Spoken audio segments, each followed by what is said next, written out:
On this episode, we talk about the importance of wearing shin guards to practice, being good with both feet, and keeping it simple, stupid.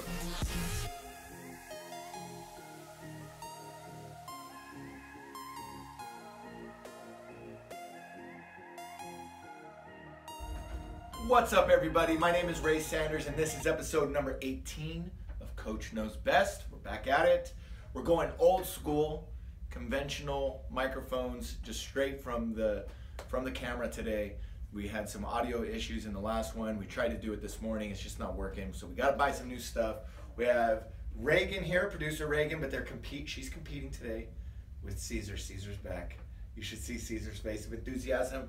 He's an hour late today. He said he'd be here earlier. It's 30 minutes. 30 minutes late. I'm pretty sure we said to be here at 9 o'clock. You always show up at 12, so I thought I'd show up at 9:30. That's a good point. So I'm a little late. Let's see what has happened. So Chris Alvarez and his team had crushed the views, crushed Matt Dold with the amount of views that he had. First Coach Knows Best to 1,000 views. I thought Matt was going to do it. He was in the 900s, but Chris totally leapfrogged him. I owe him $75. I don't even know where to get a big check from. I'm going to get some cardboard and to put some chicken scratch on it and figure it out. But at the very least, we're going to have a little pizza party for his girls team. They were promoting it, pushing it on their social medias. Shout out to the Girls 04 team. What else is going on? That's pretty much it. We're kind of just getting back at it. I have no laptop today. I forgot my laptop at home. So we did it conventional. We're real old school. No microphone. I wrote down the questions. It's going to be like it's 1990. What? Sweet. Let's get going with the questions. How important is it to wear shin guards during training? So I've been asked this question a lot. I'm not going to talk a lot about it. My fast answer is, this is one thing I do not believe. I've heard people say you wear shin guards at games, so you should wear them in training. I just kind of don't believe in that. Like, it makes sense. Like, from a logical standpoint, that makes sense. But I don't think that that's how it translates. So, do I think that it helps? Yes. I think you should be wearing shin guards for the prevention of injury, not from this, you wear it in a game, so you should wear it at practice type of a concept. If I trained, if technical work, fitness, all that type of stuff, shin guards are useless. I don't see any benefit to them, to be perfectly honest with you. And I think that when you play, you should ultimately do it. So what I would do if I was a soccer player in today's day and age, I would wear soccer socks to practice. I would go without shin guards until there was some type of 4-on-4, some type of contact that's going on. I would definitely wear them at the conclusion of like any game and like full-sided thing or whatever it may be. I would definitely wear them at that point. But I don't make my players do it. I don't know. Like, this is one of those things that the cliche thing to say is, yes, you're supposed to wear them. I really just don't believe in it overall. That it's necessary. I don't have any problem with someone who does. I have no problem with someone who doesn't. When a kid gets hurt, they're not wearing shin guards. I always say it's because you weren't wearing shin guards. I think that it does prevent a lot of injuries. So it's important to wear, but not do or die. That's it. How important is it to be good with both feet? So this is an interesting question. I got asked this maybe once. One of the interesting things is that when I talk, Caesar, please don't bump the table. Yeah, thank you. When I talk to people are like, what foot are you? Oh, I'm both feet. And then they can't use both feet. So here's the thing. There's so many different things that are out there in terms of what you need to get better at as far as being a complete player. Whatever, from a technical standpoint, mental aspects, like on and on and on it goes, tactical. One of the big things that I've always felt, I felt this when I was a player, when in high school. I felt that I felt that I had, the other one I felt that I lacked, but I observed from afar. If you have these two particular areas, and it's something that you can basically control, if you're good in these two areas that I'm about to say, it's an automatic advantage before the game has even started, in my opinion, because you cannot wake up and just do this right away. One of them is if you are fit. There's a guy who was super fit. He could run in the last 10 minutes the same as he could in the first 10 minutes. I felt that my individual skill was better than that guy, but he was so clutch, like in the second half or the last 20 minutes of a game and on it goes. He ended up going to UCLA, won a national championship there, played in the MLS. And from a technical individual standpoint, I thought I was good as him. but he was so physically fit, like literally had the same motor in the last 10, 15, 20 minutes of the game. And so he just, I don't know, he was good. So that he had an advantage. Every time he stepped on the field, an automatic advantage. The other one is being good with both feet.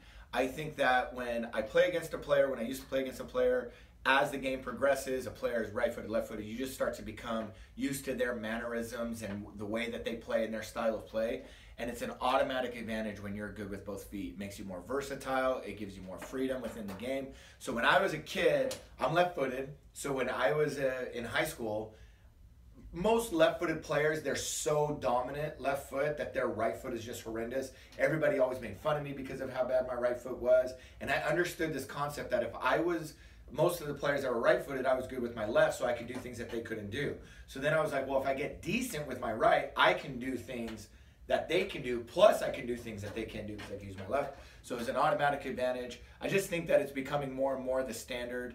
Obviously, at a professional level, it's definitely a standard, but I'm kind of blown away by college players that cannot even make a 30, 40-yard cross with their opposite foot. So I just think that you have to be at the baseline minimum of being able to pass with both feet, being able to dribble with speed with both feet, being able to have a decent shot with your opposite foot, and underneath, when you have enough time and enough freedom, you need to be able to whip a ball into the box with your opposite foot. So that is at the very least the standard, and I would look at it from the standpoint of like, if you are good with both feet, as soon as you step on the field before the whistle is even blown, you're at a little bit of an advantage. Now look, if with your strong foot, you're not even close to being at the level that you're trying to play at, but you're decent with your opposite foot, it obviously doesn't matter. But so this is all relative to being able to play at the level that you're at. So it's important. How do you feel about breaks or time off from soccer? So this is an interesting thing. I feel that this is one of those things that in the American culture, we get really caught up on like no breaks and da-da-da-da. So two very fast stories. First of all, I believe that players should be taking breaks. I think that it's important to take a break and become hungry again to play. So two stories. One is when I went to a coaching class in Holland, they talked about breaks a little bit, and about it was with Ajax, which is one of the best development academies in the world, and they basically said that they force everybody to take a break, that they have their kids, they take a 4 to 6 week break every single summer. They have their kids sign a contract saying that they won't touch a soccer ball. They won't touch a soccer ball for that 4 to 6 weeks. They'll go swimming, they'll play video games, and on and on. So then what ends up happening is that, let's say the player that was touching the ball all summer versus the player that wasn't, that player that was touching the ball all summer is at this level, the player that wasn't is at this level, and let's say they start August 1st, but the momentum and the excitement and the focus and the work ethic and on catapults that person to new levels by the time that October 1st comes around or October 15th or whatever it may be. I get scrutiny sometimes from my own parents that I coach because are we training enough? Are we that enough? Or whatever. My bottom line is that are you creating a culture to create momentum and swinging the momentum forward and not looking at where it is that you are today, but where it is that you'll be in 3 months, 6 months, 9 months, and a year. I think breaks ultimately, from a larger perspective, ultimately help with that. The other story with that is I heard there's a guy named Manuel Gutierrez. Ricardo Gutierrez and I, we started the club together. Manuel Gutierrez was his dad, and he was telling me a story about how clubs would go out, a professional team would go out the day before a game, and they'd kind of do like walkthroughs, but they would do like free kicks, basically, but without a ball. So they would go through all the motion, and then they do it without a ball. So I tried this a couple times on a Friday night before a tournament, and they were not allowed to touch a ball. Not a pass, not a touch, not anything. Every single time they had to move a ball, they had to move the ball with their hands. And they're like foaming at the mouth. They're like freaking out. And I told them, if you kick a soccer ball, you will not play in the first game the next day. So nobody would kick a ball. And they looked like little, like crackheads. Like they were like freaking out about it. So what was really interesting to me is that by the time that we played the next day, they were so anxious to go and kick a ball. They couldn't wait. Some kids were like, I got to go home and kick the ball for 30 minutes. So they were like, it was phenomenal to me. And so I would look at that small example and equate that to overall breaks. I just think that what ends up happening is that kids go crazy because they're so accustomed to playing soccer that they get so hungry that once they're able to go back out into the training, that it creates an aspect of momentum and excitement and on and on. And let alone, look at, so I believe in breaks for the psychological aspects. I think that there's also something to be said about people needing breaks because their bodies are broken, they're tired, they need to rest, they need to fully heal, they become accustomed to playing through injuries. So I think that there's a time where the pedal needs to be to the metal, and I think that there's a time where it needs to be put in park. How do you feel about recording games and reviewing them with your child? If you agree with it, at what age? So this is a great question. This is the meat of the day, Caesar. This is the meat. Everything else was baby food. This is T-bone steak. So here, under this scenario for me, I think that video analysis, players watching it, I think it's important. I think that, look, we live in a technological era where we can record things and watch them within minutes, right? I'm doing this right now on my phone. So for those of you who don't know, I record these on my phone with a little tripod looking thing, and that's it. And I can get this on YouTube within a matter of 10 minutes. I edit it on my laptop, which isn't present today. So my point is that to do something like this 20 years ago would have cost thousands of dollars and a lot of stuff that I wouldn't have known how to do. So we live in a technological era where you can ultimately watch yourself play. Like, I wasn't able to do that when I was a kid. You could watch yourself play within hours after playing the actual game, or at the very least that week. There's so many different things that are out there. There's certainly the iPods, right, that you could go out and buy. Those are very expensive, but you could do things on your phone. I would recommend some type of tripod, whatever it may be, so that there's stability within it. Try to get some type of aerial view. But here's the bottom line. Whether you're watching video of you as a player, or maybe you're watching video that you cut and splice and rip off of YouTube or whatever it may be, to be able to watch your position, watch a goalkeeper, watch a forward, watch a particular topic. Type into Google videos about building out of the back, videos about center back switching the point of attack. You can do anything. Take that video, sit down with a kid, with a player, and analyze that. Now, there were some other aspects of this question. So how important do I think it is? I think that you want every competitive advantage that you can get. And every year that goes by, this is becoming more and more of a requirement. I do it with a couple of my teams. I want to do it more and more. I want to start sending them videos so that they could be watching it while they're at school, while they're at home, like just clips, because that's the era that we live in, something I couldn't have done 10 years ago. We should utilize that time instead of being on Snapchat all day. Now, the other aspect, though, is should I do it as a parent? Should I do it with my kid? Here's the number one thing with that. Do you know what you're talking about? So a parent asked this, can I watch and analyze videos with my kid? The answer is yes, if you know what it is that you're talking about. What I would for sure do if you decide to do this, talk with the coach maybe a little bit. What is it that the player really needs to work on? But probably more than anything else, you need to make sure that you keep it simple. Like, if you go over there and you make it super complex for your kid, it's just no good. So I definitely would say don't do that where you're trying to work on some complex system.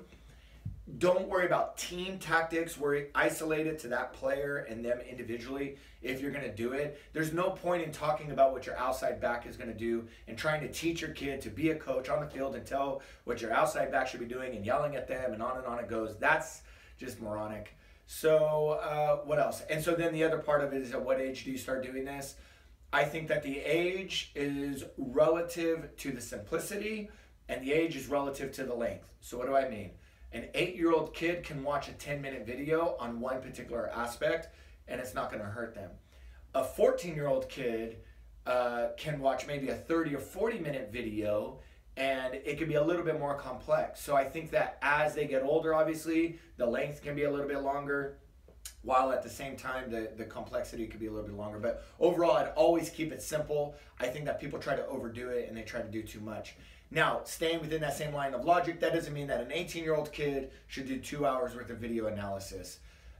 One of the mistakes that I think that I've definitely done, if you can tell by the length of my own videos of this Coach Knows Best stuff, is that when I've done video analysis with my kids, I've gone just way too long. I think that max I do 45 minutes. I think a good number to stick at would be a 30-minute video, 35-minute video, where you're communicating concepts and on it goes. So There's a million different ways to do this, but the bottom line is, do I think that there's value in it? I think that there's a ton of value in it. Do I think that you should do it with your kid? I think it's pending upon your actual knowledge. At what age should you do this?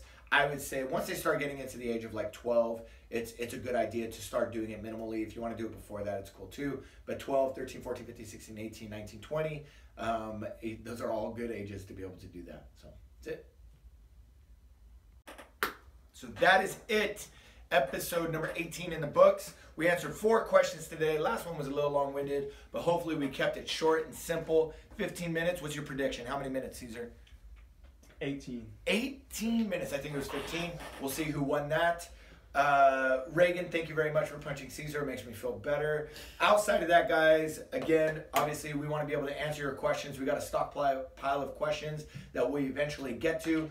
But if you have questions in the meantime, feel free to send them in. Ray7Sanders@gmail.com. That's Ray7Sanders, like the Colonel, @gmail.com. You should buy some Bang. Bang, you should send me money. You should buy some Blue Diamond Sriracha almonds. You guys should send me some money as well. You should get the AirPod little thingies. This is like my daily diet and thing that I do each day. It's pretty good. We got Champions League today. Real Madrid against Juvie. Who do you got, Caesar? Those are 2 of Caesar's favorite teams, by the way. Juventus and Real Madrid. Who do you got? Quick. Real Madrid. Real Madrid in the books for Caesar. We'll see who wins. Outside of that, we will see you guys next time. Peace.